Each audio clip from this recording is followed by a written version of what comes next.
Et pendant ce temps, c'est la crise au centre-ville d'Edmonton. La construction, le télétravail et les enjeux de sécurité pèsent lourd sur les commerces et édifices à bureaux de la capitale albertaine.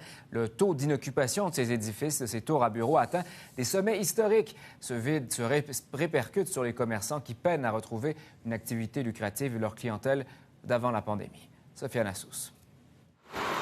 Le propriétaire de ce magasin de restauration rapide sur l'avenue Jasper, au centre-ville d'Edmonton, réfléchit à fermer son commerce.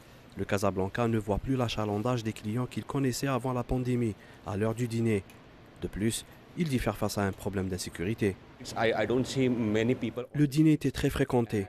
Maintenant, il n'y a plus que 4 ou 5 personnes par jour. De plus, quelqu'un a brisé ma vitrine, dit-il.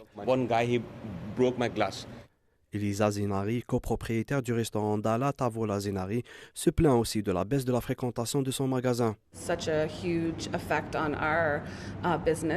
a un effet énorme sur nous. S'il n'y a pas de gens, il n'y a pas d'affaires. Si les entreprises ferment leurs bureaux, c'est vraiment une grande préoccupation pour nous, explique Elisa Zenari, qui suit de près le taux d'inoccupation des tours à bureaux du centre-ville.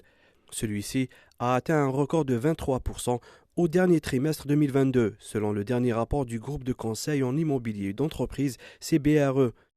Dans un contexte d'une récession menaçante, le télétravail est montré du doigt. De nombreuses entreprises adaptent une flexibilité en matière de lieu de travail afin de s'accommoder au travail à domicile, car ce sont les priorités les plus élevées pour certains employés, affirme-t-il. Le magasin SportCheck, l'un des plus importants locataires du centre commercial City Center d'Edmonton, affiche des soldes de liquidation.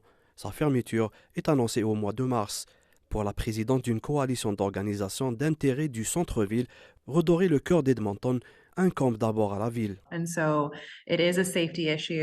Si c'est une question de sécurité, nous devons aussi prioriser le nettoyage des rues, le déneigement et le ramassage des ordures pour faire en sorte que le centre-ville soit plus dynamique, plus sûr et plus accueillant, dit-elle.